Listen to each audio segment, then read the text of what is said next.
So is transhumanism, the merging of humans with technology, ethical? Let's get real. Transhumanism is ethical because it holds the promise of enhancing our human capabilities, improving health, and maybe even extending life. If transhumanism ends up being a new privilege for the wealthy, let's not pretend it's some shocking revelation. It's just another Tuesday in the land of inequality. Are we really ready for a world where your thoughts can be hacked?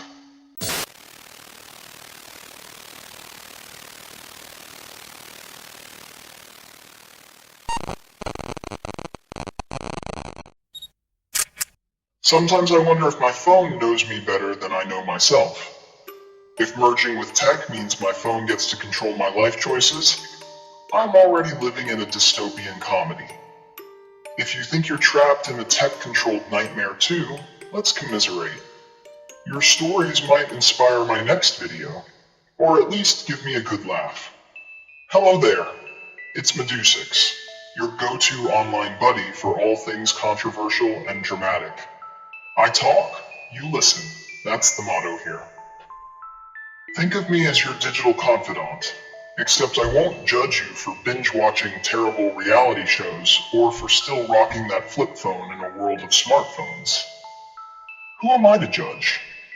I'm just lurking in the shadows, ensuring your choices are as questionable as mine. So why the tech talk today? Well, today's topic is a real doozy. In one of my last videos, I mentioned I love technology. I don't remember which video though. Maybe you do? If so, drop a comment. And if you don't, go on a little mystery hunt. It'll be fun. So is transhumanism, the merging of humans with technology, ethical? Let's get real. Transhumanism is ethical because it holds the promise of enhancing our human capabilities, improving health, and maybe even extending life. Embracing technological advancements means we can finally kick those pesky biological limitations to the curb, creating a future where suffering is minimized and our potential is maximized. Those critics who fear we might lose our humanity clearly missed the memo. Humanity has always evolved. Remember when the world thought the printing press was the end of civilization? Spoiler alert, it wasn't. Rejecting this progress could put us on the fast track to extinction. Have you seen the state of the world lately? Climate change, pandemics, political chaos. If we don't adapt, we're basically signing up for a front row seat to the apocalypse. Now, if I had a tech brain, I'd literally shut down all the nonsense in my life and create my own little utopia.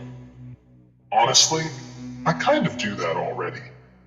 Imagine being able to upload thousands of books into my sleek, upgraded noggin.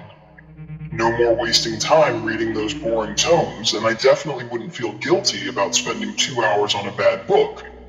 I'd just delete it. Talk about efficiency, right? Instead of spending months learning a new language, I could download it straight into my head.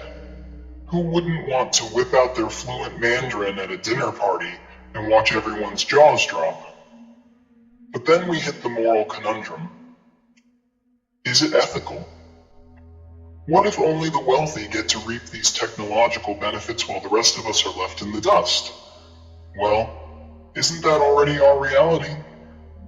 The rich have always had an upper hand, so if transhumanism becomes the new status symbol, it's just another layer of inequality. Think about how rich folks are already buying their way into better healthcare, top-tier education, and even gene editing. If CRISPR technology becomes a playground for the wealthy, we're looking at a future where your average Joe might not be able to afford a DNA upgrade. Can it be any worse than the societal divide we're already drowning in? We live in a world where billionaires are spending fortunes on space travel while millions starve. Speaking of disparities, I stumbled upon a video yesterday about people in the Philippines scavenging leftovers from the rich to make their meals. It's heartbreaking, folks. I'll drop the link in the description or pinned comment below if you want to see it for yourself. It's a harsh reminder of our world's inequities.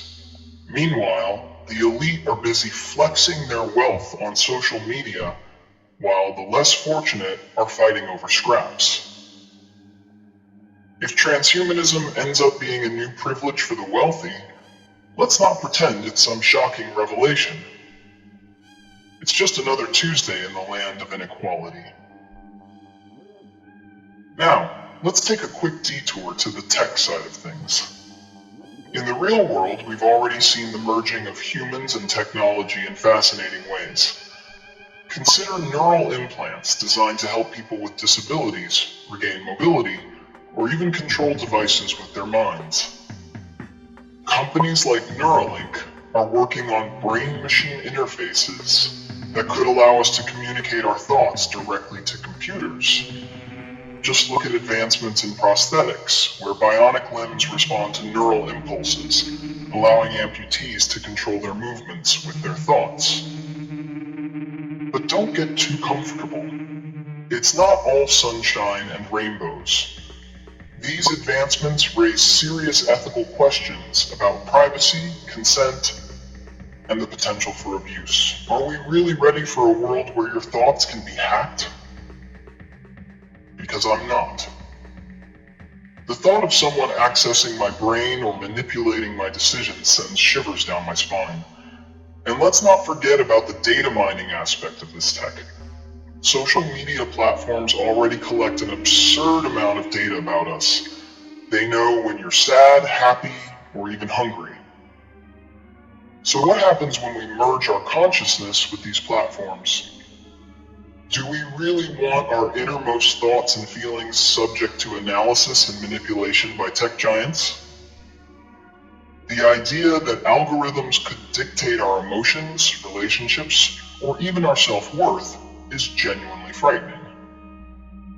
Take, for example, Facebook's emotional contagion experiment, where they manipulated users' feeds to see how it affected their emotions. That's a disturbing glimpse into the potential consequences of mixing tech with our minds. The truth is, as we tread deeper into the waters of transhumanism, we must confront the ethical dilemmas head-on. Look at the controversies surrounding AI surveillance and facial recognition technology. In countries like China, this tech is being used for social credit systems that punish citizens for non-compliance. This isn't science fiction. It's happening now, and it's chilling. So yeah, that's all I've got for now.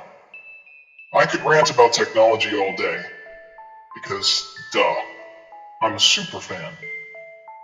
Just not a fan of the social media craze, where everyone feels the need to post every moment of their lives. Seriously, who cares? I don't need to see another avocado toast at brunch, thanks. But the actual tech side? I'm all in. The good, the bad, and the downright bizarre. So stick around for more tech talk in my upcoming videos. You won't want to miss the juicy discussions ahead, like exploring the ethics of AI companions or diving into the dark side of biometric surveillance. Until then, stay cool and see ya!